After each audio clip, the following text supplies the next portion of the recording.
I was thinking about sort of what we've covered because I was trying to figure out, okay, how many more classes do we have left, and what do we want to try to make sure that we get to, in that time. And I kind of realized, which I didn't have as overall of a concept. I think I told you before we started, this is the period of which I have least command of the history of Christianity. And it really does kind of break down into three big categories if you think about it. There's the five, if you're looking at the period between 0 and 1500, which is really between the beginning of Christianity and the Protestant Reformation, has sort of been the parameters that we've had here. You have 0 to 500, which is the beginning of the whole thing, the life of Jesus, through the time when Rome falls, when there really is no more active Roman Empire. That's the first third. And then you can kind of divide that up into 0 to 100 is that kind of there's no such thing as Christianity. There's the life of Jesus, there's the fall of Jerusalem, there's kind of that whole missionary period when there is no center to anything, but Christianity is starting to emerge as some sort of coherent religious tradition. And then if you think about the period between 100 and 300, that's the period of time when Rome is trying to make Christianity go away or ignore it or just see it as a fluke, a historical footnote that isn't really going to affect anything. And then you have the period of 300 to 500 after Constantine, when Christianity really becomes one of the most significant forces in the life of the Roman Empire. And the empire divides itself in half, right? Because it's not, Constantine not only makes Rome Christian, he also divides Rome in half. And that sets a certain trajectory. So then you have the period between 500 and 1000, which just for convenience, I'm calling feudalism, because Rome really dissolves as any kind of effective civil authority in Western Europe. Everything that is really working about Rome is in the Byzantine half.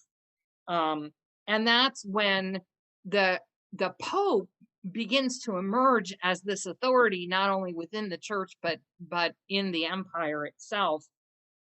And that's also the period of time when Islam begins and has its first initial flush of success. And then you have the period of time, and I'm just taking 1100 as a convenience, when the Crusades begin. So that 300 years when Western Europe begins to coalesce as its own civil secular empire and become completely separate from the Byzantine Empire. And then from 1000 to 1500, that 5-year chunk, which is really kind of what we might think of as pre-modern Europe. There is such a thing kind of as Europe, and it's still a little chaotic, but it's beginning to precipitate into the nations that we will recognize today. And the first half of that is the Crusades in the East and the reconquest of Spain in the West, and then the rise of monastic orders as a sort of counterweight to the institutional Roman Church, and also the Inquisition, and the beginning of really institutional response to an oppression of heresy within the church, as well as paganism outside the church, which they've always done. And then the last piece of that, which is kind of where we are now, will have to do with the plague, the invention of the printing press, the papal schism, and the whole notion of reforming, what is now a 1,000-year-old institution begins to take hold and will eventually sort of flower into what we know as the Restoration with Martin Luther and John Calvin and those people. So I'm hoping that division into sort of three quadrants kind of make sense of the overarching span of what we've been looking at. Is that helpful? Does that make sense? So we can kind of locate whatever event or institution or figure we're talking about into hopefully one of those three baskets, and that'll help us give them context. Okay, so last time we were talking about the new monasticism. You know, there had always been the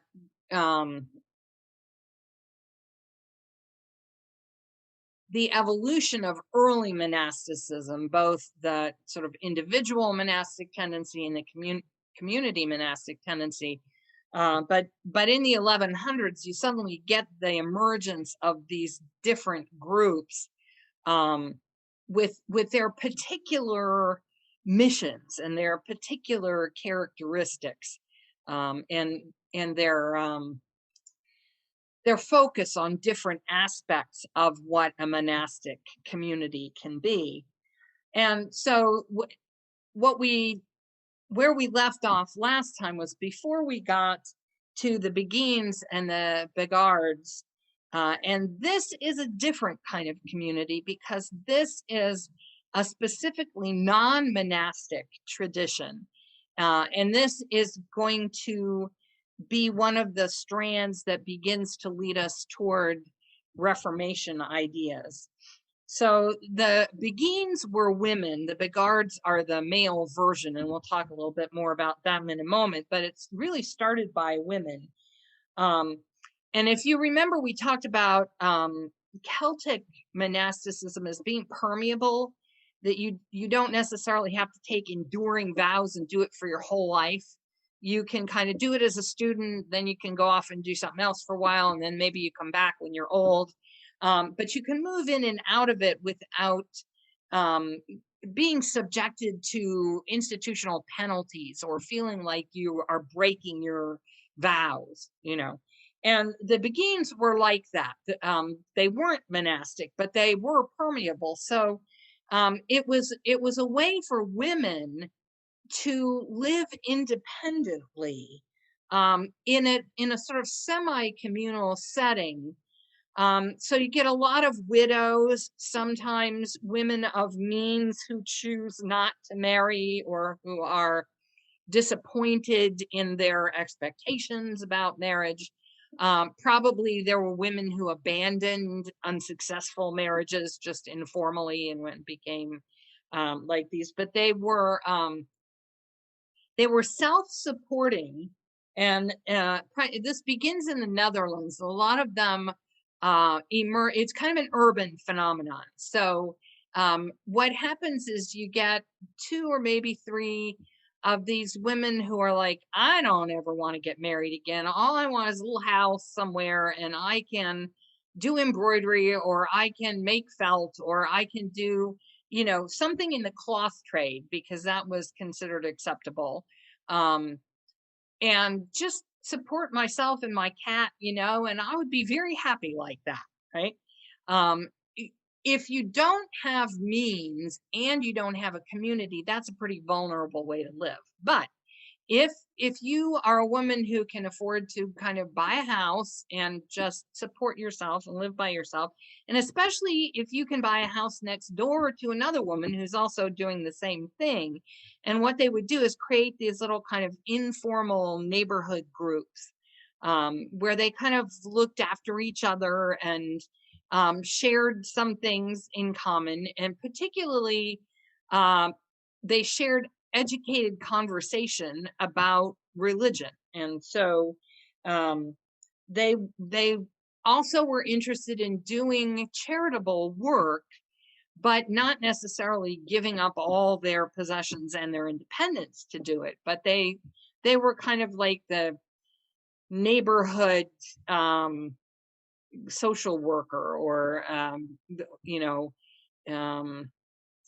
maybe a midwife, or just someone who came around when there was, you know, a problem among the local families or whatever, to do what they could to help.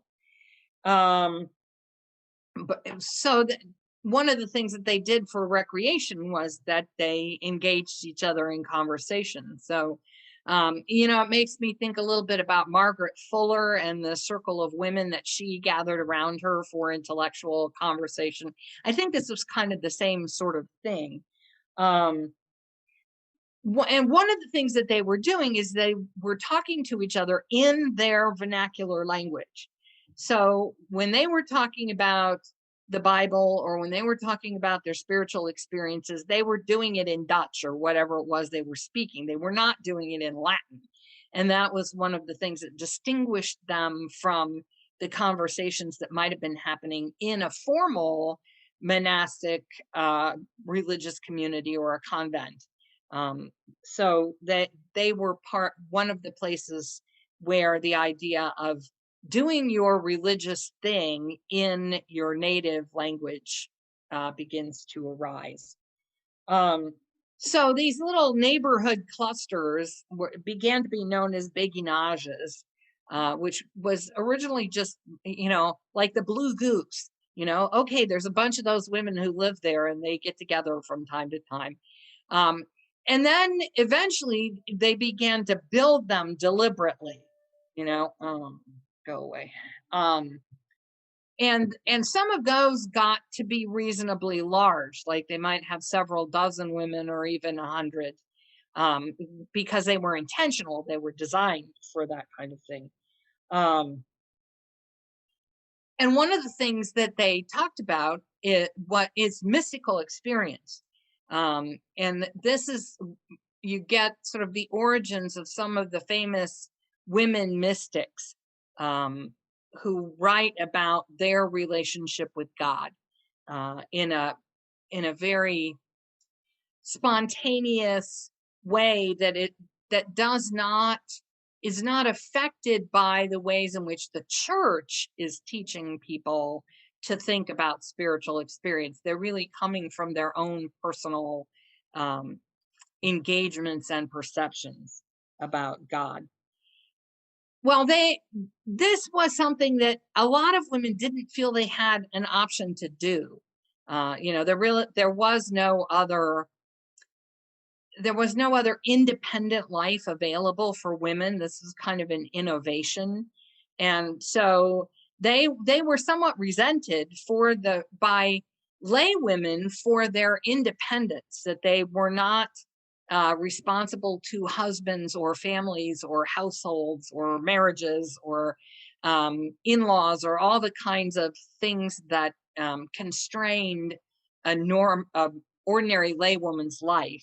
They didn't have to do all that stuff.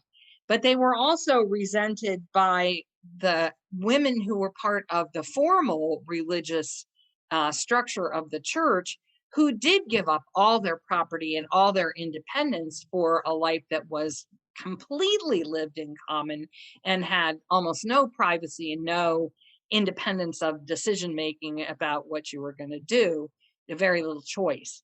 And that you could not come and go, leave if you wanted to, kind of at will. So that eventually this whole notion is condemned by the church in 1312. Although later on, some of these groups will go on to sort of evolve into actual religious orders within the church. But most of them don't. Most of them are generational kinds of things that, one particular group may just kind of age out and die out, and then another one forms somewhere. It generally isn't passed on in terms of an institutional continuity, if that makes sense. One of those example of those women is Marguerite Porete, who was the author of a book called The Mirror of Simple Souls, and she's an example of that mystical experience. Kind of, she writes it as a guide for other women or souls in general, and her basic idea is that the the aspiration of the soul is to dissolve itself back into the experience of God. But she has this interesting um, proposition that when the soul gives up kind of its investment in the material world and becomes completely absorbed into the mind and being of God, it becomes incapable of sin, because God obviously is incapable of sin. And so if you're completely absorbed in God, then you must be incapable of sin at that point, because you have no will other than God's will, and God's will is obviously never sinful. So that's what the church really picked on, was her claim that the person who has achieved this state of spiritual absorption or enlightenment, or whatever you want to call it, no longer needs to think about conforming to conventional ethical practices. And this does not mean that she's advocating not being ethical. She's just saying that if once you are completely and utterly absorbed in God, you don't even have to think about it. You don't need external rules, because it's already inside of you. But she also represented that kind of independence, not only from the conventions of women's lives, but also from the authority of the institutional church. And so she got burned at the stake in 312. No, in 310, 2 years before the formal condemnation of the Beguine movement in general. Is that by the church? Yes. The Council of something or other. I forget who it was exactly that burned her. I'll have to look it up, but it was some French or Dutch council condemns her. And it was interesting. She I think she spent like 18 months or something in prison, and she refused to respond to the accusations against her.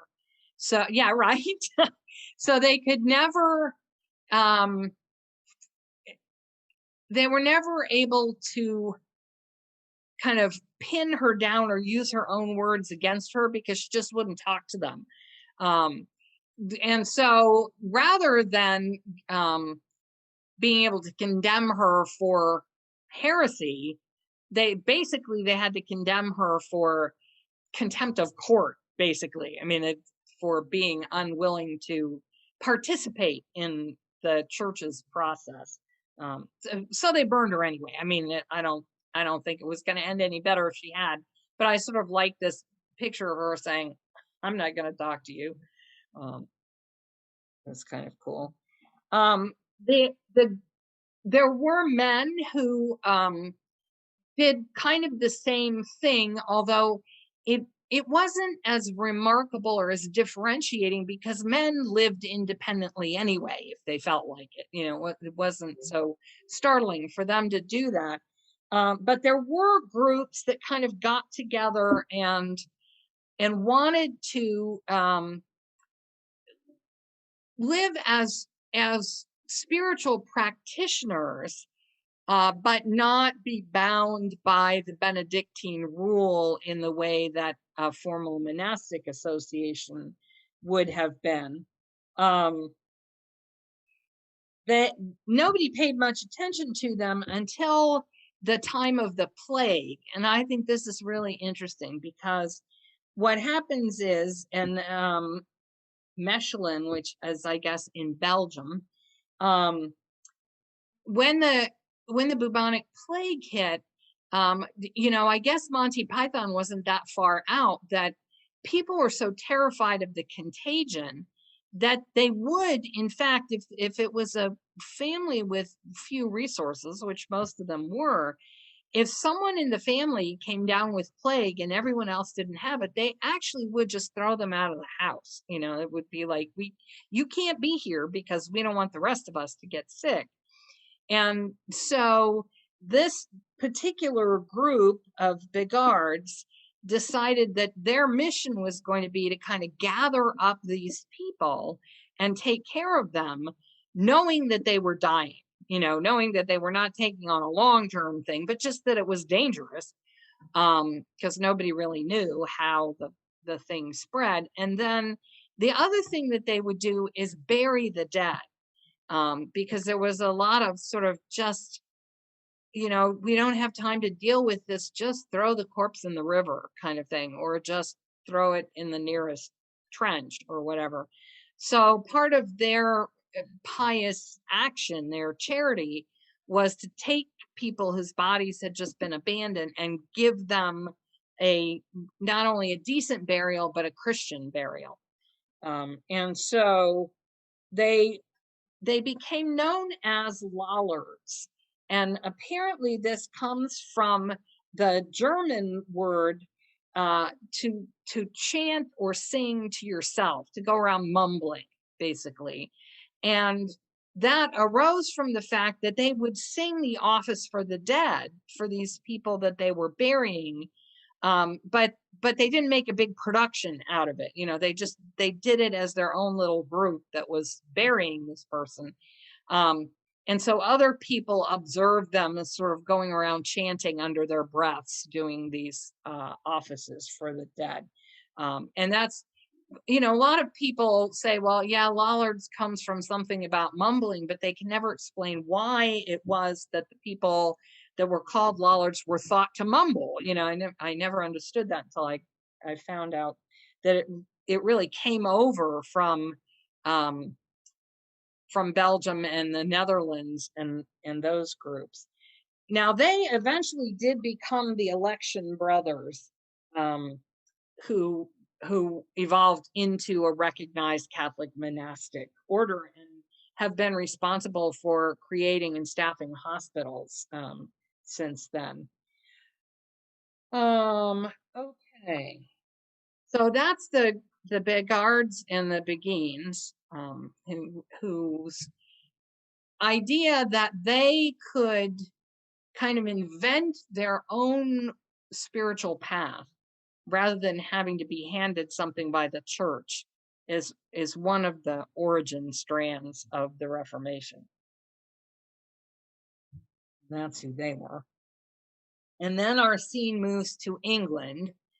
And most people have heard of John Wycliffe and what he's kind of known for, which is translating the Bible into English. Although it appears from recent scholarship that he actually didn't do much of that work, but he was the person who sort of encouraged it to be done. It was his students and his followers who mostly did it. And he may have worked on a couple of the Gospels with them, but basically it wasn't just him sitting down and doing it.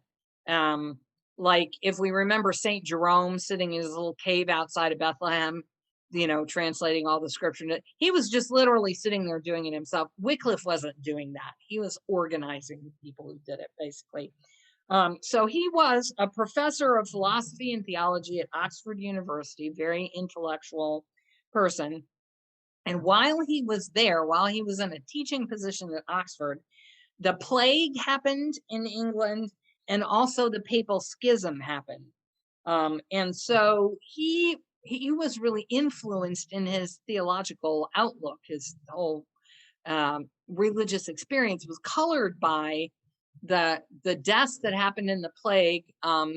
It's said that about a quarter of the scholars in Oxford died over the 2 years that the plague was really prominent there, which was 48 and 49, primarily in Oxford. He was, for most of his time there, he was the headmaster of Balliol College, and he was appointed later in his life the Bishop of Luttersworth in Leicester, England. And that's sort of an example of how this always works in the English setting, that you're on one hand an intellectual, and on the other hand a political figure, and on the third hand a church official. So the fact that you would be headmaster of Balliol College and also the Bishop of Luttersworth, that would be not uncommon. And you would not necessarily have that much responsibility for doing anything about Luttersworth itself. You would get other people to do that stuff, but you would be in charge. So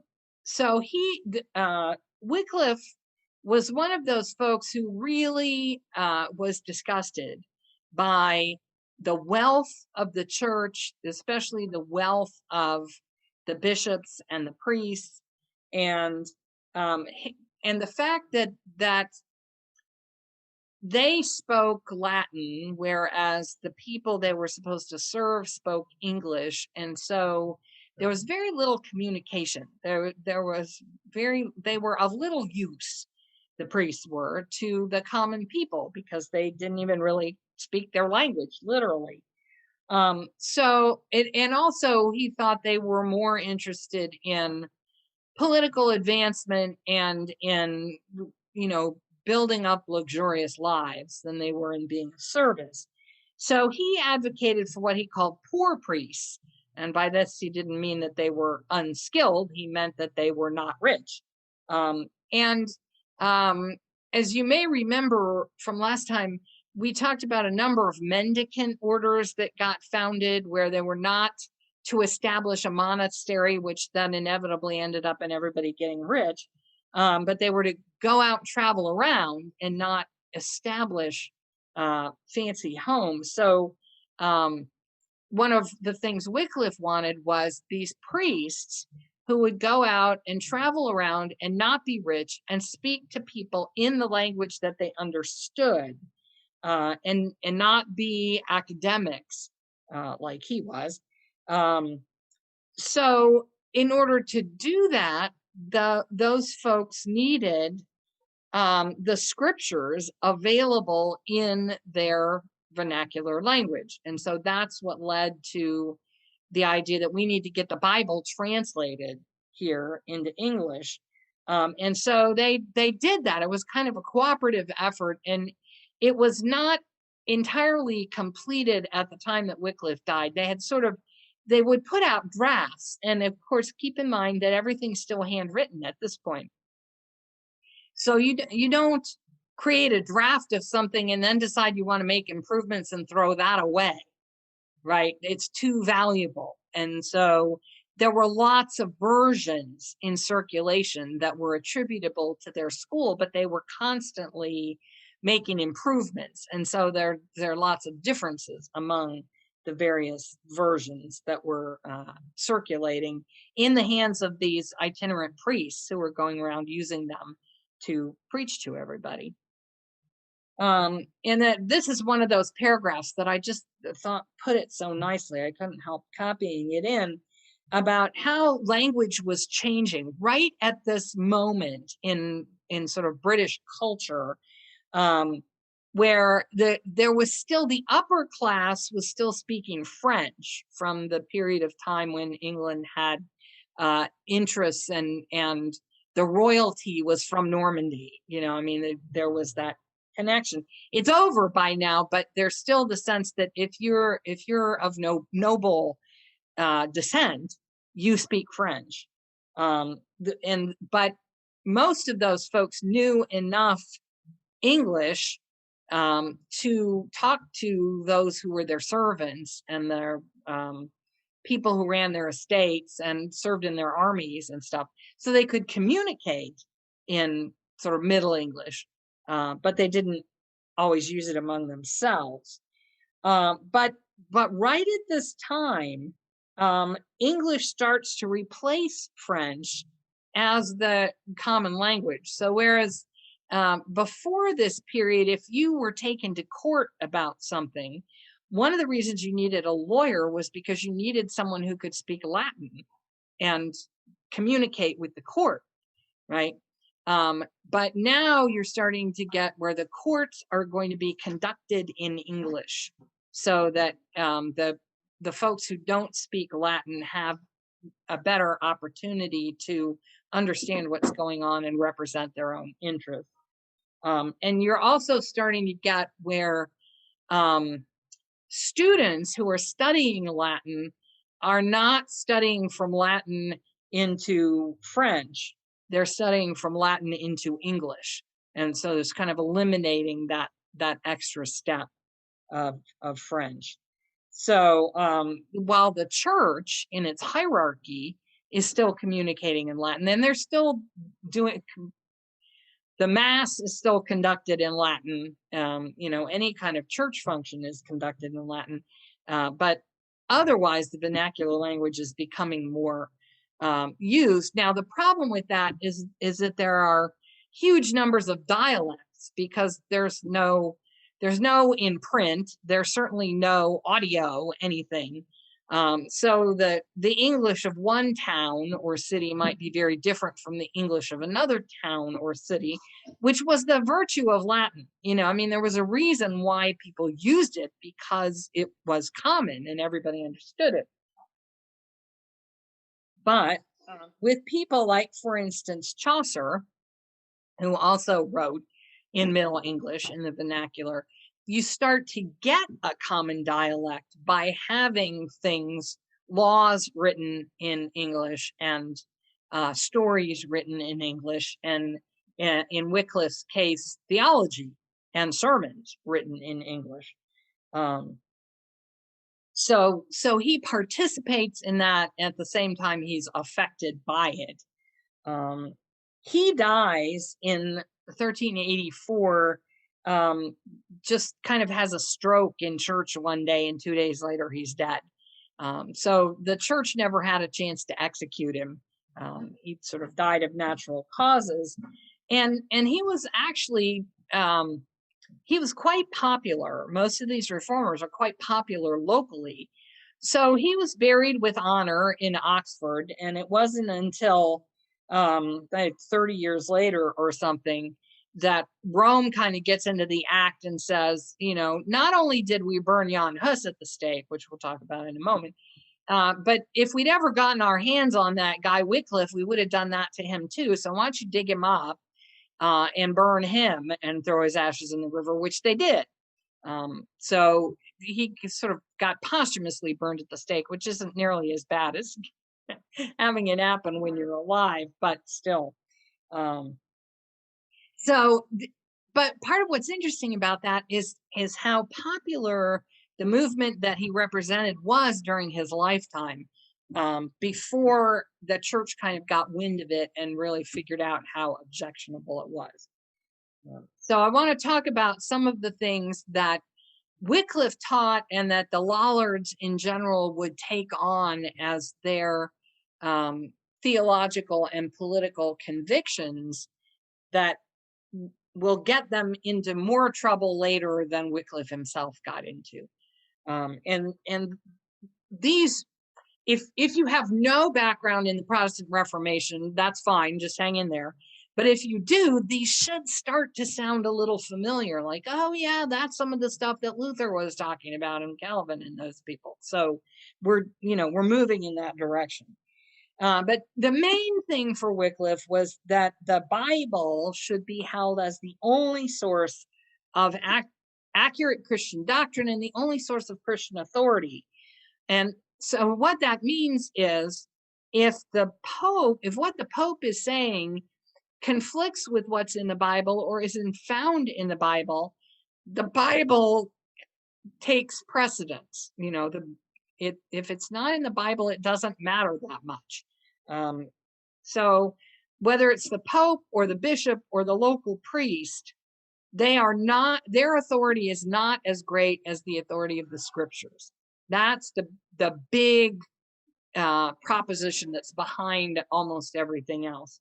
Although a lot of people could assent to that, but then they didn't like the implications. So the first thing that implies is, well, if the Bible is the source of all knowledge and authority, then people ought to be able to read it. It ought to be accessible to folks. And so that meant that it needed to be available in the vernacular language of whoever is trying to figure out their salvation. And so that meant not only that the Bible should be translated into English, but that it, on principle, it should be translated into all the vernacular languages of Christendom. Wycliffe also opposed the accumulation of wealth by church and clergy, as well as clerical celibacy. So he's saying that, nobody should be getting rich working for the church. That doesn't make any sense. He wanted to minimize the difference between the priesthood and lay people. Everything that's tended to set clergy apart, to set religious officials apart, he thought of as a corruption of what it was that teaching the message of Jesus should be about, right? He also thought that it was more significant to do service to the poor than to have churches that were decorated with all kinds of gold and statues and all that kind of stuff. So he did not appreciate elaborate vestments. He didn't appreciate elaborate statues. He didn't appreciate anything that cost money more than just putting a roof over your head while it's raining and you're trying to have communion. That was as much as he thought was needed, and the rest of that money should be going to help people who were in need. And that, when we say the church, there's always a question of what does that mean. So when I say, well, okay, so-and-so is condemned by the church authorities. Okay, now we're thinking the Pope in Rome and the bishops and the cardinals and that, the institutional church, right? But if you think about, remember Second Presbyterian when they had that big fire and they started meeting somewhere else, and they put this big banner on the fence at the property where the church had burned that said, the building burned, the church is gathering, at whatever the address was. So the idea is that the church is not the building, the church is the members, right? And Wycliffe was trying to say the church is not this huge hierarchy of institutional authority. Again, the church is the people.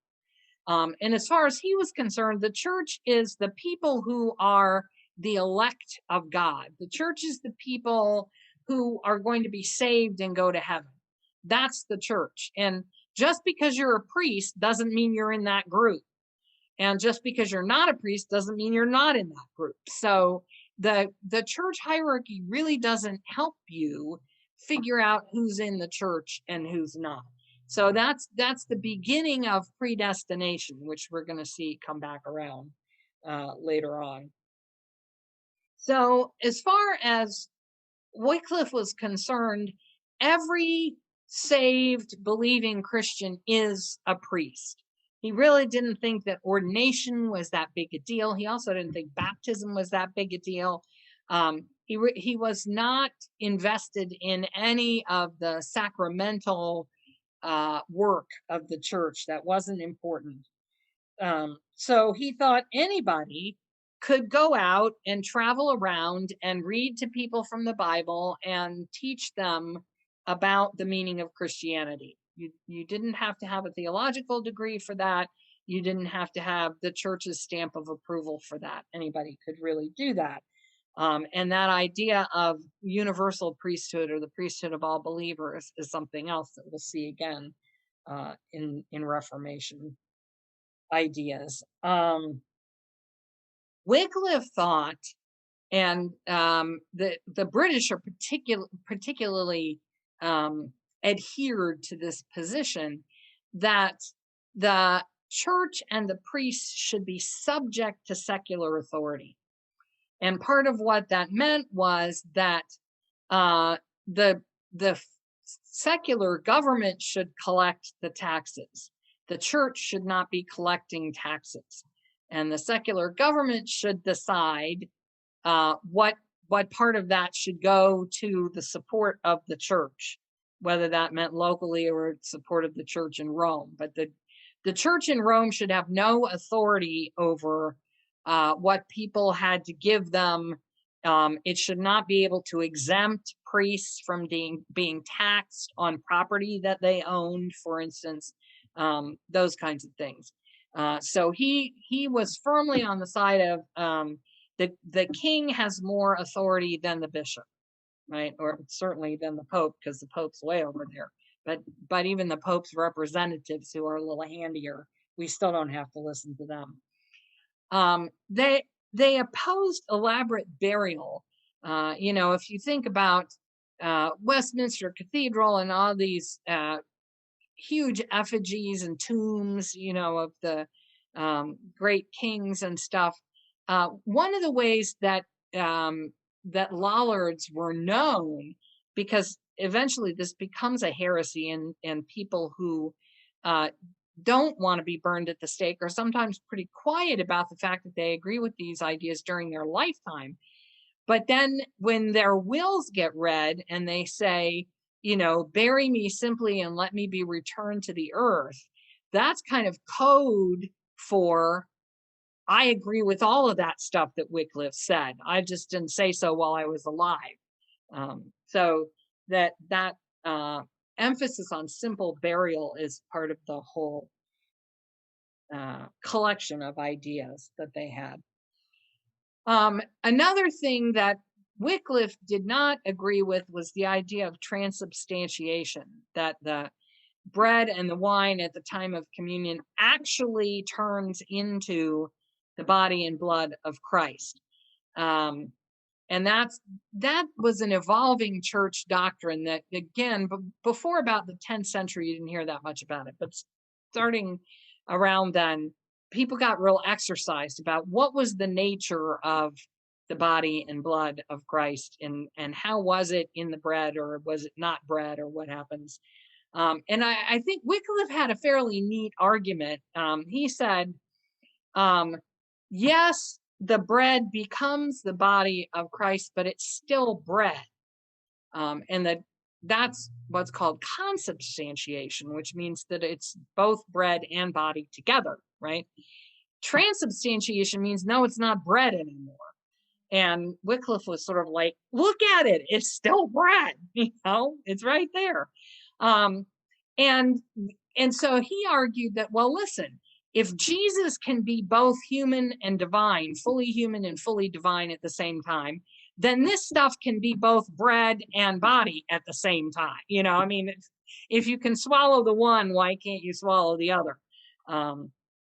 Idea. But it was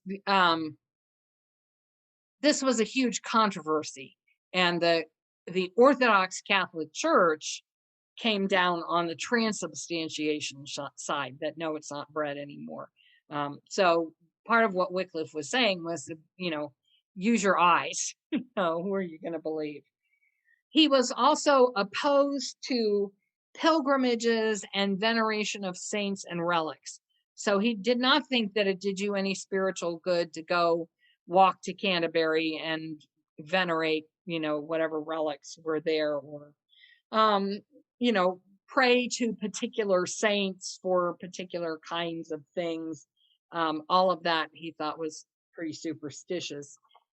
They also opposed private confession, absolution, and papal indulgences. So they're like, none of these rituals actually impact how God feels about your sins. Yes, there is grace. Yes, God may forgive you, but the priest can't make him. The Pope can't make him. You can't make him by just going through this ritual. They also thought that people taking special vows, and that include monks and crusaders and anybody who said, oh, sorry, I can't take care of my family. I've made a vow to go, fight the infidels, or I've made a vow to, live in silence for a year, or whatever. All of that kind of stuff. He said, that's nuts. God doesn't care about that. It doesn't do you any good. It doesn't help anything. Yeah, he questioned the necessity of baptism. He didn't actively oppose it. He didn't say you shouldn't do this. But he said it's really not necessary. If you're one of the elect, you're one of the elect, and God's going to save you no matter what. And if you're not, it's not going to help you. So who cares? And he also didn't think there was anything wrong with eating meat on Fridays or doing stuff during Lent, or all of these kinds of it was a very sort of prescribed calendar of things that you were supposed to do or refrain from doing on certain days. Or you could say, I vow I will not eat meat for the next 6 months or whatever.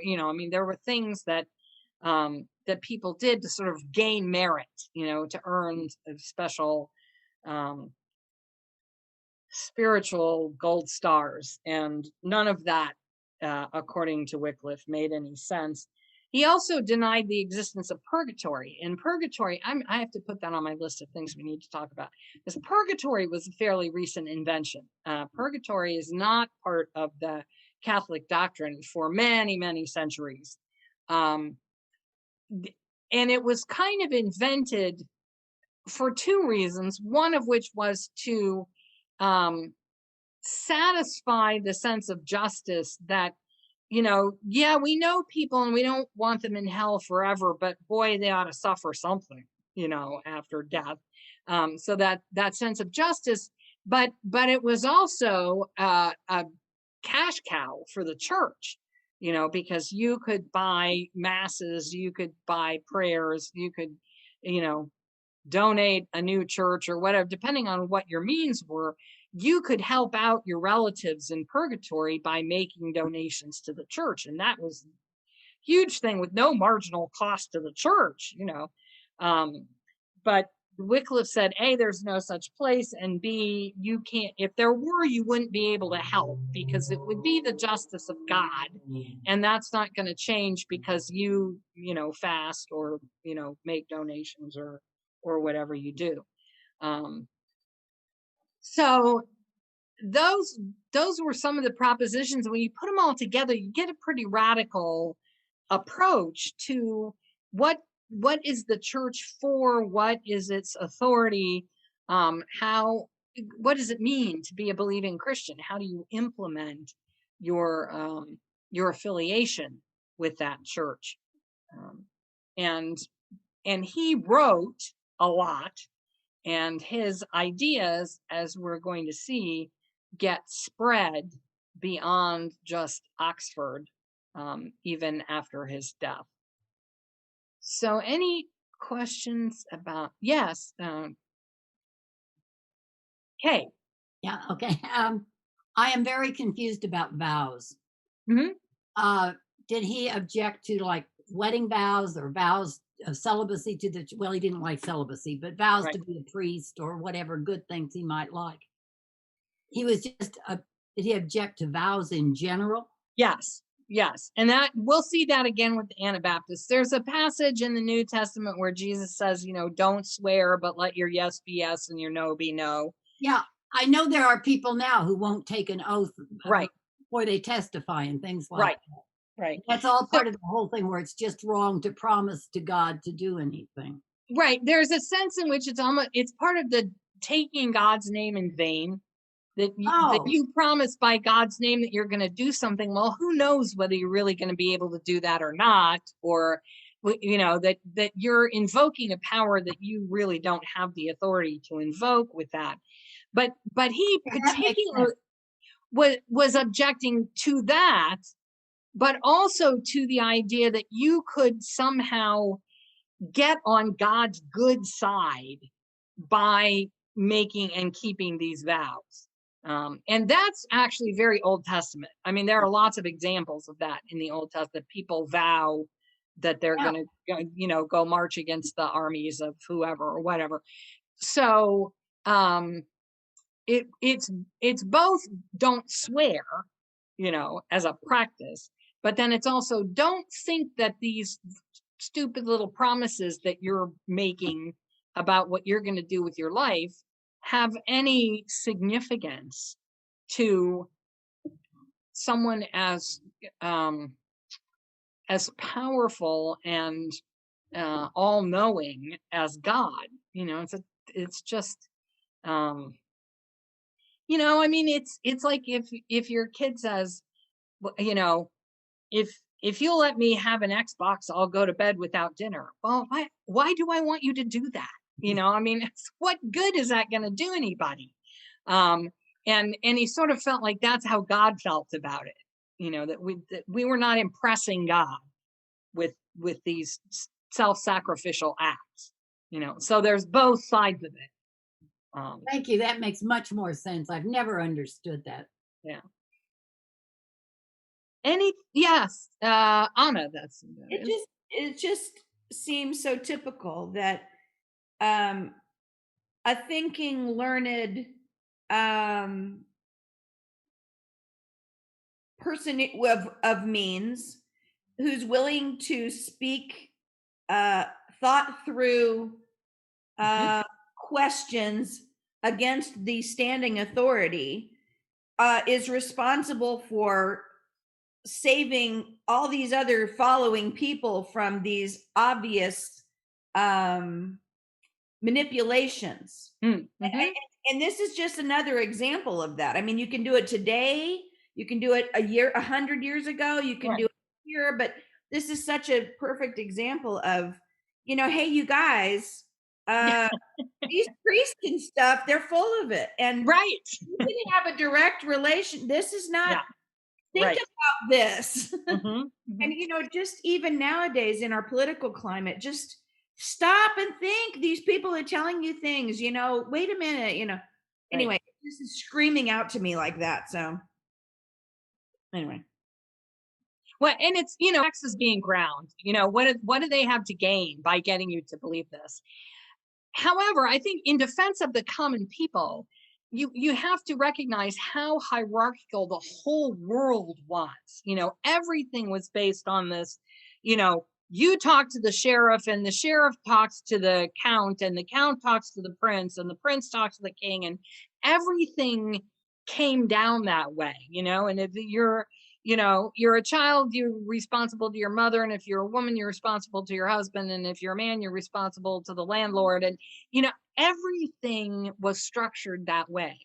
So I think intuitively it made sense to people that sure, the church is structured that way. You know, you got the curate, and you got the priest, and then the bishop, and then the cardinals, and then the, you know, it's like everything else. Why wouldn't it be that way? So there is a certain radicalism in this saying, you know, if that's not how it is with God. That may be how it is with the king, but it's not how it is with God.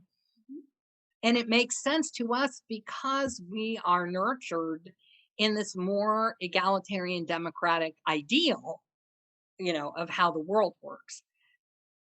But I think part of why we get that is because these people thought about these things. That's what I'm saying. And I'm sorry, Peggy, but that's what I'm saying. I'm saying that this is just I mean, we are just keep piggybacking hundreds of year after hundreds of year on these people that were brave enough, you know, at the chance of getting burned at the stake, you know, to say, hey, wait a minute, guys. So, anyway.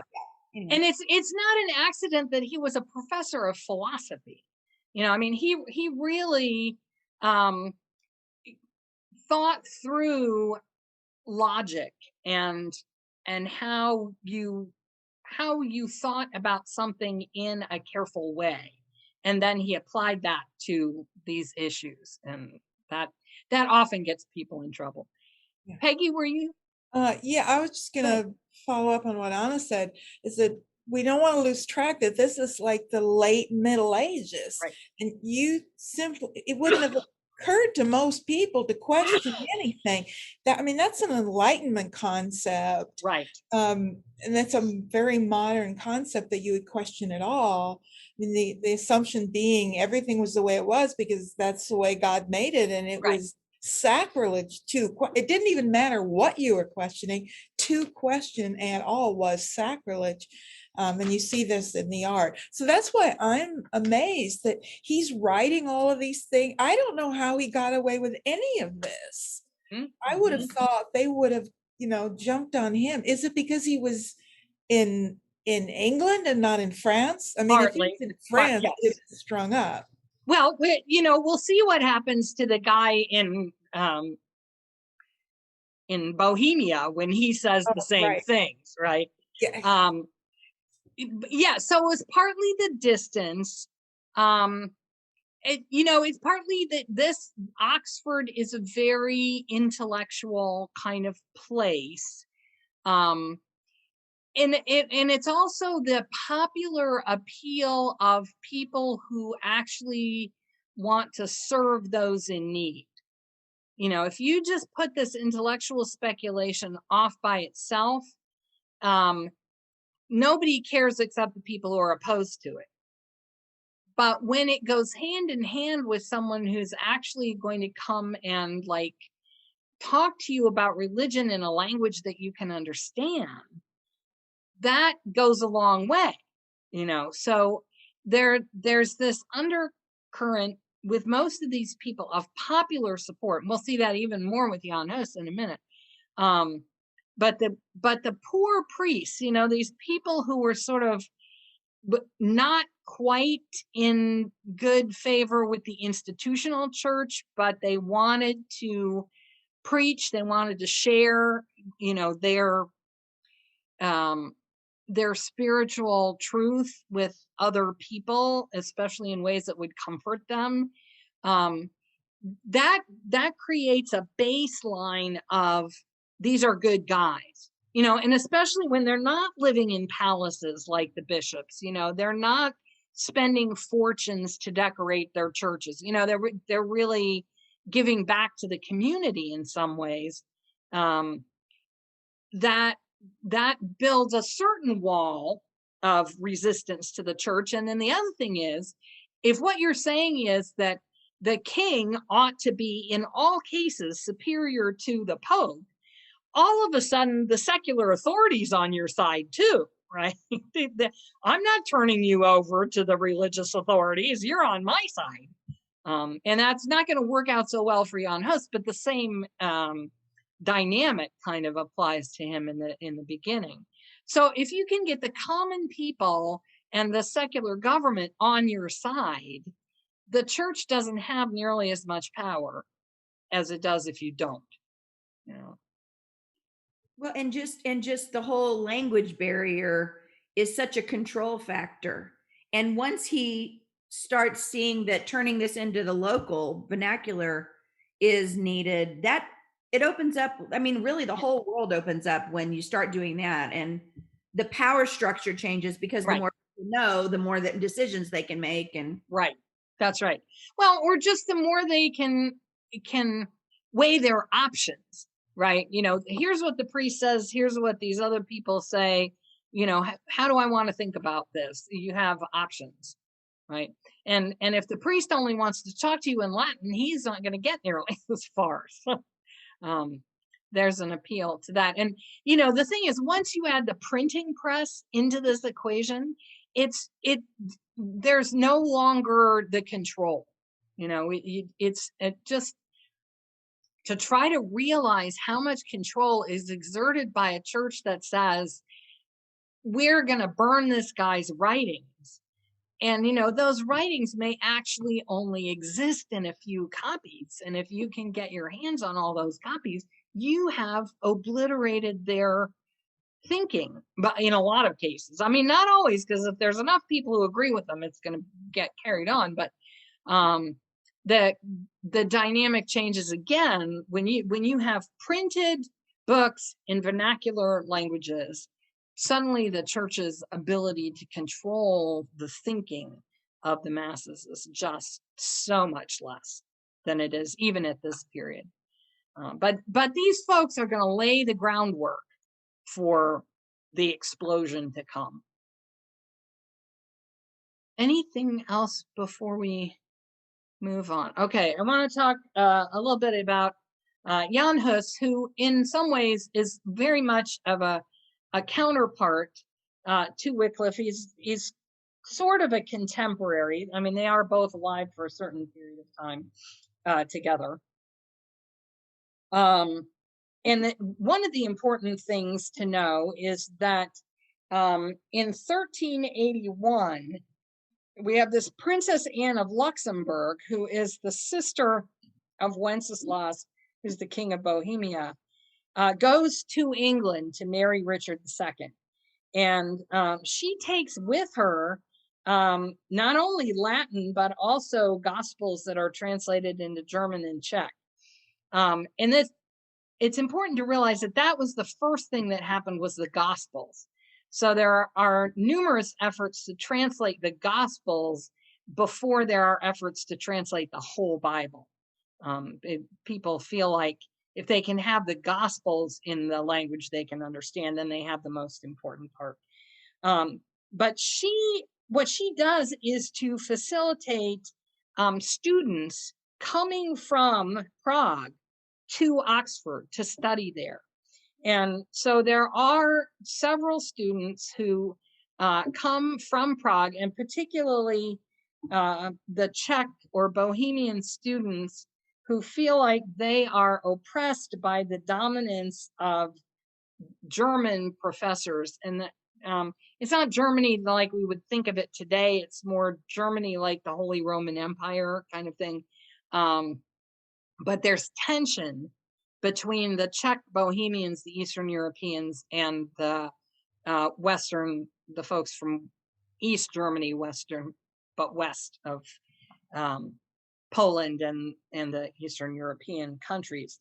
So some of those students, when they feel like they know they'll be welcomed at Oxford, and so they're going to go there and study for a while. It's sort of like your semester abroad, except for it's usually more like 2 or 3 years, because it takes a while to get there and learn the language and whatever. But anyway, they do that, and they come back to Prague, which is where Jan Hus is a professor. He's actually the dean and rector at the university in Prague. They come back with all this stuff from Wycliffe. You know, we met this cool guy, and he had these really interesting ideas about religion. And here's a copy of the translation of the Bible that he's doing, and here's a copy of some of his sermons, and here's a copy of his book about the dominion of princes and secular authority and stuff. And so they brought all that stuff back. And really, the more you read about Hus, now I have to concede that I've never actually sat down and read his writings per se, but I'm told that most of what he wrote was actually translations and commentaries on the stuff he got from Wycliffe. And he didn't agree with him about everything, but most stuff he was like, yes. And what we do have some of his original copies with his notes in the margin about, bless you, John Wycliffe, God is guiding you, that kind of thing. So he was very enthusiastic recipient of this stuff from Wycliffe. But what he's doing is he is applying it to the political and religious situation in Bohemia, in what we would now think of as Czechoslovakia. And Jan Hus becomes not only the rector of the university, but he also becomes the preacher in the church, Bethlehem Chapel, which is kind of the university church, but it's also the royal church in Prague. And it's one of only 2 in which the service is presented in Czech rather than in Latin. So he has the opportunity to preach to his congregation, which includes his fellow faculty members and the students, in their vernacular language, in Czech. So he has a very bully pulpit, as we would say. He has a great opportunity to influence people. And he also is indignant about the corruption and the abuses of the institutional Roman Catholic Church. And this is the second paragraph. Where I found it, it was not identified as to who the scholar was that wrote this, but I just think this is such a great snapshot of what's going on here, that it's not just, religion's problems are never just religious, but in this case, particularly, they intersect with the national and social ones. So you have crippling state taxation, but the church wants even more money. And so it's the poor always who get strangled by this. And particularly because it's the German Empire that at this point is controlling Bohemia. And so the taxes are not even staying in Bohemia to run Bohemia. They're being extracted and going to the German princes. So they don't want any kind of unrest among the Czechs. They don't want anything to change. So the common people are kind of at the mercy of a church who uses a language they do not understand, whose morals they despise. This is the corrupt priesthood, right? And whose demands for money they can never satisfy. So the church is no longer a spiritual resource to people. It's a block, it's a stumbling block, and it is, rather than encouraging people to have faith, it's encouraging them to doubt the faith and to hold the church itself in contempt. So the man who will point out to the people the immediate way to God without this mediation of the church will be the liberator of the nation. And that was how the common people felt about Hus, that he was saying to them, you don't have to go through the church. He's saying almost all the same things as Wycliffe. They have a different understanding about the Eucharist. And this is one of the things that's on a practical level is going to get Hus into trouble, because as opposed to having this philosophical position about whether the bread and wine is or is not the actual body and blood of Jesus, or still bread or still wine or whatever, his argument is that people should have access to communion whenever they want it, basically. If they want it weekly, that should be up to them. If they want it every day, that should be up to them. The priest, that anyone who is ordained, who can say Mass, can have the Eucharist anytime they want, because they can make it happen. And most of them, in whatever religious community they're living in, whether it's a priestly group or a monastic group, they're having it every day. That's part of their lifestyle. But at this point, for the laity, it may be only seasonal. You may only get it at Christmas and Easter and whatever, the couple other times a year. And we still have Protestant churches that's their pattern. You only have communion seasonally, basically. But part of the origin of that was that this is special, and you lay people, you don't get to have it that often, and we, the church, control how often you have access to it. And moreover, we don't like the idea that you're going to wander away with the blood of Christ still on your beard. And so we are not going to give you the wine. We'll just give you the bread. That's it.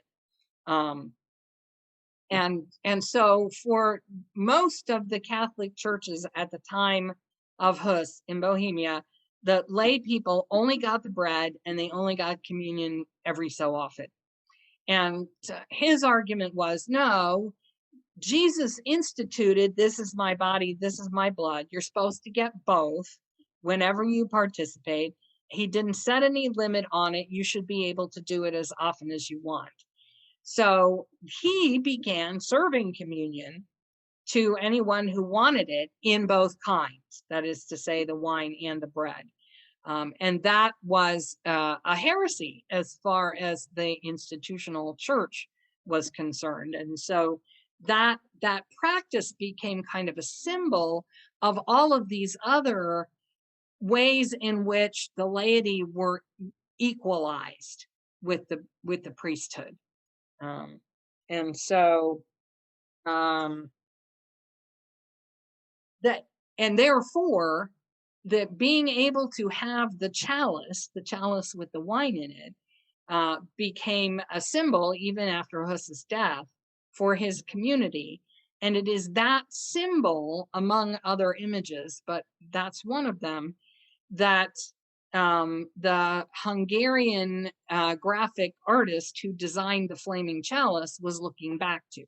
So that's how it becomes a representative of our faith, that we have the chalice.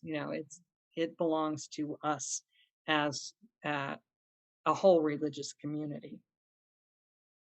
Another interesting thing about Hus is he was very ahead of his time about women. He said women were made in the image of God and should fear no man. I love that line. And he allowed women to preach, and he allowed women to serve in battle. So I thought that was a kind of a modern idea. But in 1415, there was a church council in Constance, which is on the border between Germany and Switzerland, and we tend to call it Constance. We call it the Council of Constance. And it was called primarily because they were in that situation where they had, at that point, 3 different popes running around, each claiming that they were the true pope. And so this council was supposed to settle that issue. But also they were trying to determine a lot of heresies. They were trying to decide a lot of questions where people were suggesting different interpretations. And the question was, for the church, is this okay? Is this doctrinally right? And one of those people was Jan Hus, that they were going to decide about him. So the king of Hungary, who was also the king of Bohemia, who is angling to become the next Holy Roman Emperor, is one of the people who's sponsoring this council. And he actually promises Jan Hus a safe conduct. He says, you can come and nothing bad is going to happen to you. He actually promises that more to Hus's supporters than he does to Hus himself. But the point is, Hus wasn't going to go unless he had assurances that it would be okay. Well, he gets there, and as the thing unfolds, Sigismund comes to the realization that the only way he's going to get the church's support, the Roman Catholic Church's support for his ambition, is to give up on Hus. And so he does. He abandons Jan Hus. And it was a thing about communion that when, at least that was the excuse when Sigismund found out that it wasn't just that he wanted a less corrupt clergy, it was that he was going to change the way communion was done. Well, that was a bridge too far, supposedly. And so the council does condemn Hus, and he is burned at the stake that following July. And that execution, interestingly, brings about 20 years of resistance among the Bohemians against both the emperor and the Catholic Church. And they actually have some fairly competent military leaders, and so they managed to fend off both the German troops and the papal troops for a couple decades there. When everybody gets really tired of the fighting, they're actually able to require some concessions from the Catholic Church. And so it's arguable that you can date the beginning of the Reformation from 1436, when the Catholic Church says, okay, you guys in Bohemia and Moravia, if you want communion in both kinds, you can have it. You have a special exemption to do it your way in those areas, and for anyone who follows your faith wherever they might live. They also say that secular authorities have the right to punish priests if they break the law. Basically, that's what that next one means, that if the priest is a murderer or a thief or whatever, then they can be held to account by the king, by the local lord, whoever's in charge of things. The priests don't just get a free pass about everything because only the church can discipline them. That's basically what that is.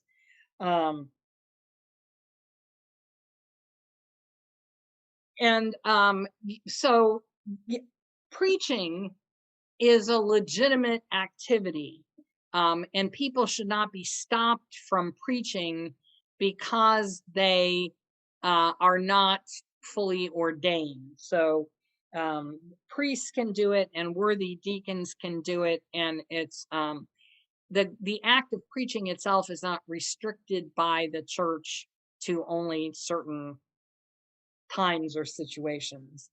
And then priests are not supposed to have wealth. They can have a reasonably comfortable standard of living, but they're not supposed to accumulate excess wealth. And so those things are sort of the first limitations on the power of the church that we have seen the church kind of accede to and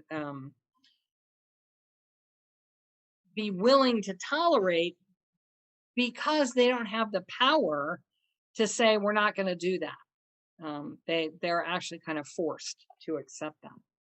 Yeah, Sue, was that a hand? Yeah. What about the all mortal sin shall be punished? Did you explain that? I missed it if you did. That's the piece about the secular authority. In other words, there was the idea that only the church can tell a priest that they did something wrong. And this is saying, no, the priest also can be held to account by, and they termed it carefully because they weren't willing to say in any given situation who that authority is, but those whose office it is to do so. So that might be, like I say, the local lord. It might be the king of the country. Whoever would be in charge of anybody else can also be in charge of the priest, basically. I see. So it was broken the law. It was mostly about the priests that wasn't being addressed, the priest's guilt or whatever. Right. Now this brings them into the line Right. with everyone else. Right. And in practice, I'm certain that you were still better off as a priest if you did something wrong than anybody else. But the priest, it's like the claim that the president can do whatever he wants because he's president, right? And if he does it, it's not illegal.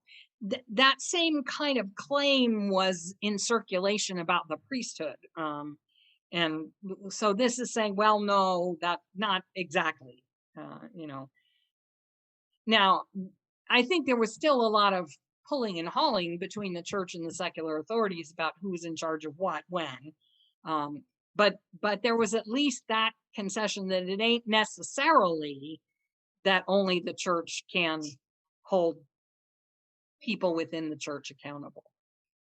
Okay, did you have a... Well, yeah, it just struck me that the church is still struggling with that, with sexual abuse. No kidding, right? They're still trying to hold that right tightly in their little fists so that nothing can happen. Right. Oh, here's the difference though today. Today, if the federal marshals came and arrested a priest, he would be under arrest. Now, the church might circle the wagons and try not to admit anything that they knew about what he had done. But they wouldn't be questioning the right of the authorities to lock him up on the same terms as anybody else. Right? You see what the difference is there? I mean, back in these days, the bishop might have come along and said, you turn him over to me because you guys have no authority over him. And we're clear now. No diplomatic immunity. No, right, correct. Yes. No ecclesiastical immunity. Yes. Yeah. Yeah. And what's with the burning at the stake? I mean, is it because burning is the ultimate destruction of like earthly reality, or what's the deal? It's suffering, because it's painful, but also the main thing is it leaves no relic. It leaves nothing for veneration. So it's kind of like burying Osama bin Laden at sea, because otherwise his tomb would become a pilgrimage site, right? So this is why you take the ashes and you throw them in the river so that nobody can scoop them up and say, look, I have a vial of Janus. So it's more about the destruction of the remnants that might be a center for people to gather around in some way. Really helpful. Thank you. The same reason why they dug up Wycliffe and did the same to him. because otherwise, all those people might come to his tomb. Yes, Al. Oh, before that, or still, I don't know, cremation was not a choice. Well, no, I mean, for two reasons. I mean, one, it was a pagan practice as far as the Christian church was concerned, because the Norse people did it, and the other groups that of pre-Christian origin did it that way. And there was the idea that the body is going to be raised, according to Paul, which is it's also a Jewish idea. Right. So you don't want to destroy it any more than you have to. Right. The other thing is, if you think about the economy, and we're still wrestling with this today, that much wood is expensive. That you're really destroying a lot of resources to do it that way. And so it's kind of a way of making a point about the people that you're executing that way. But it's a whole lot cheaper to just bury somebody. Yeah, your body won't be here when the Right. Although you always have to fudge that a little, because what about the people who died when their house burned down and they burned up too, and so what are they going to do? I mean, you got to sort of finesse that. But the idea of there not being any physical remnant, I think was a big part of that. Okay, any other thoughts or questions around all of this? I'm hoping it's beginning to sound a little bit more modern, that these are some issues that, oh yeah, those are still kind of on our minds today. Yes, Anna. I had last time written down a couple of questions, and one was confession. And I've looked it up, and obviously in the New Testament, there's a little bit of confession going on. But it said on the internet that it wasn't really until like the 1200s that it became a church structural requirement. Right. Or how did that come? How does that come from? What happened there? We kind of went over that fast, so it may not have stuck out. It's a development that comes out of Celtic Christianity, actually. Because there is provision in the New Testament for public confession. That is to say, you get up in front of the church and you say, this is what I did, and I want back in. Basically, it's when the church has said, you have done something so heinous that you're now out, and you say, okay, I didn't realize it was that bad, and I'm sorry, and I want back in. And that's a community decision, right? That in the sense of the New Testament community. But the Celts, the monastic Celts, developed this idea that you could have private confession, that it had a function, which it still does today, a little bit of counseling, that you go to your spiritual director or your confessor. And there is a long time in the Middle Ages when your confessor is your spiritual director. And so it's just the two of you. And this is where the seal of the confessional, that idea comes from, that you're only going to tell them what's really going on if you feel that it's in confidence, right? And then they can help you figure out how to make it right with God, and they can actually give you absolution. And this was a big controversy in the early church, whether that could happen at all. And if you remember, it starts out with, well, you want to be baptized just before you die, right? Because then you don't have any opportunity to commit any, get anything dirty between there and when you're going to meet God in heaven. So when it starts being a requirement for entrance into the church community, then you have to deal with, well, what happens if you really screw up, between when that happens and when you die? Is there any way to redeem that? And for some people, the answer was no. If you remember, last time we talked about the Albigensians and the oh shoot, now I'm not going to think about the Cathars. The Cathars didn't believe in baptism, and they didn't believe in confession or absolution. They had this one ritual, which you hopefully did just as you were dying, and then you were perfect. But if you didn't die, you had to stay perfect because it only happened once, right? So that idea continues, and it's going to always be opposed to the idea of, is there something that you can do to redeem having failed at being following the laws of the church? And then can you do it more than once? And is it public or private? What does that look like? And for the church, it's actually going to turn out to be better control and more profitable if, yes, you can do it as many times as you need to. And it can be private, so you don't have to tell everybody. Although there were times when that was part of the penance. Part of what was imposed on you was to confess out loud to someone else or to the community, or to whoever you'd wronged. Yes, I stole your cow or whatever.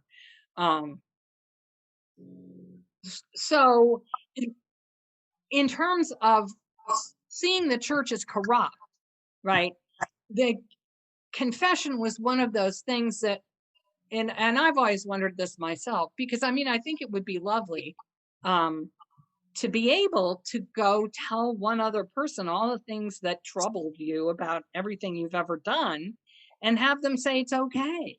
Wouldn't that be nice? I just don't believe it works that way. No, if I have done something awful to another person, then having a third person who's not involved in that say it's okay doesn't really buy me anything. I need to, but so that's what these folks are saying is, no, the church is making money off of telling people that the wrongs that they've done are okay, when they have not necessarily done anything to correct those wrongs or whatever. But basically, because it's arrogating to the Pope in indulgences, or the priest in absolution, the right to speak for God. And from the point of view of people like Wycliffe, no, you don't do that. The church does not speak for God. And so therefore that whole ritual, that whole proposition, it doesn't work, doesn't make sense. And the place that's really going to become an issue is with Martin Luther and indulgences, because he is really going to take on the notion that the Pope can just write you a get out of jail free card, basically. Yeah, Mike, and then Kay. You probably need to unmute yourself, Mike.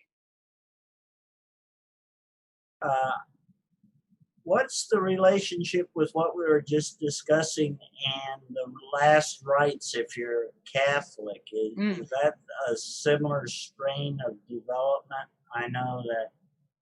No, actually, the anointing of the sick is one of the most explicitly described rituals in the New Testament.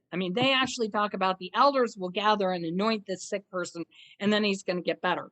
Now, it ultimately became a ritual where you weren't necessarily expected to get better, but it was sending you on your journey to God, basically with absolution. Any sins that you forgot about, or didn't get a chance to confess or whatever, it's all good. And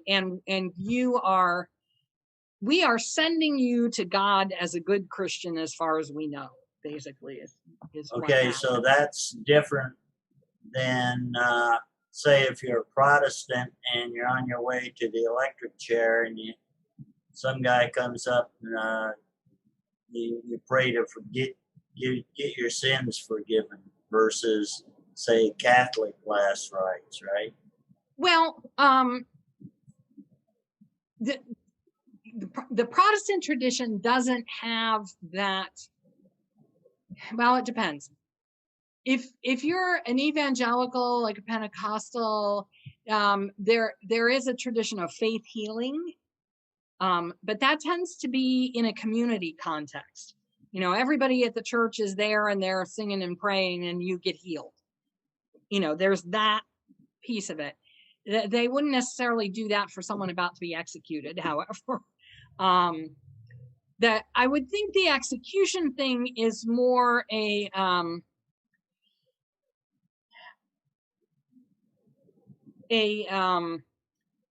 you need to accept Christ as your savior, you know, and once you do that, that goes all the way back to like get baptized at the last moment, right? You know, if you haven't accepted Christ, this is your last chance, kind of. Oh, okay. Right. Now the anointing is meant as a source of comfort, both to the person who's experiencing it and to their loved ones, because a lot of times it happens when the person themselves isn't necessarily conscious, doesn't necessarily know what's going on. So that becomes more for the people around them to feel like we have done the thing that we can do to send them on to the next world with, you know, as much positive influence as we can have. You know what I mean? Like the Egyptians would build you a little army of figurines so you'd have an army in your next life. Well, you know, what the Catholics know how to do is anoint you and sort of forgive you and give you blessings. And so that predates the 1300s we're in right now. Yes, right? yes. That so was a different strain in history. Yeah, that was a practice in the very primitive Christian church, that anointing. Now, the ritual has evolved to where it is today, but it started very, very earlier than confirmation, earlier than recognizing matrimony as a sacrament. You know, you had baptism, you had Eucharist, and the next thing was anointing. So. Yeah, that always confused me because I figured, well, on your way to the electric chair, this is your last chance to confess, you know. Right. Well, you know, put in the fix, you know. Yeah, right. Well, I think it's more likely to be this is your last chance to accept Jesus as your savior, which is not what the Catholics are as concerned about. So we kind of haven't gotten to that form of Protestantism yet, but we will. Kay, you were going to ask something? Well, this is a little bit off the subject, but you got me to thinking, and it's niggling. We now know why we have a chalice for the flaming chalice. Why do we have the flame? Well, according to, and why can't I think of his name? I'll come up with it, or I'll have it next time. Anyway, we know exactly who it was because when Waitstill and Martha Sharp were in France helping the people escape from the Nazis, they needed a letterhead. They needed an official looking document that would be the equivalent of what the Red Cross had, you know, some sort of official organization, so they could say, you know, we are officially requesting that the government do this, that, or the other. And they had this guy that they had helped, and he had come to work for them. He was a graphic artist, and he was, I think, originally Czech, and he'd come out of Austria. And they said, design us a letterhead. And so he said, okay, let me learn a little something about this institution.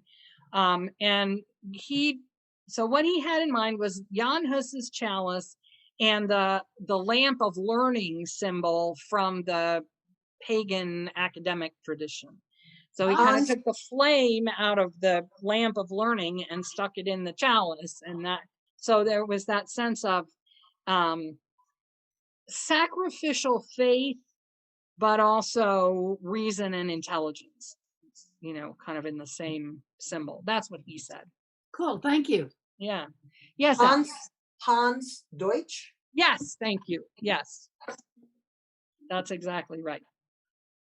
And so it was originally a symbol for the service committee, for the UU service committee. Yes, yes, I didn't know that.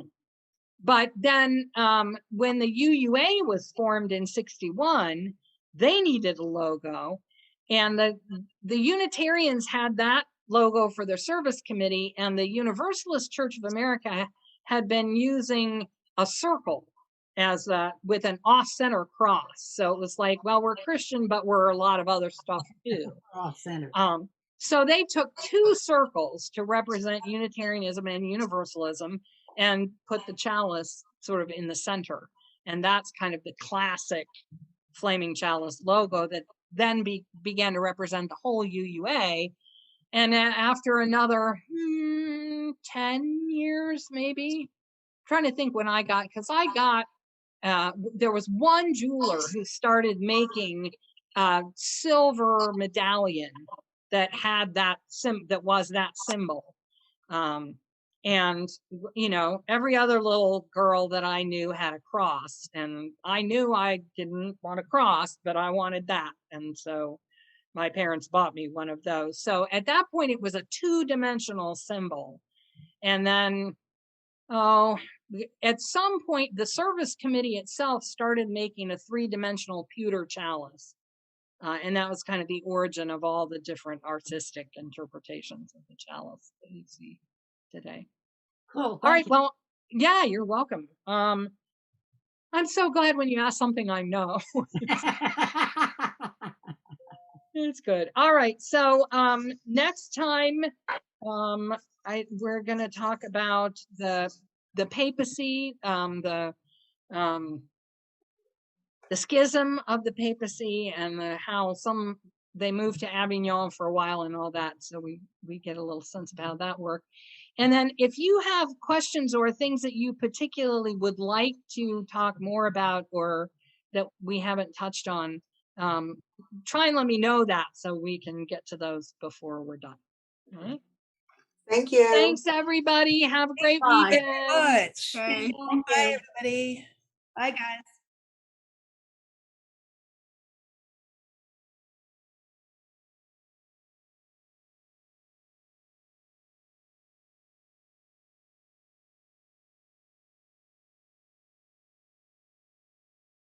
One of the biggest things I've learned from this class is that it wasn't just one central thing, and that so much culture happened because of the differences.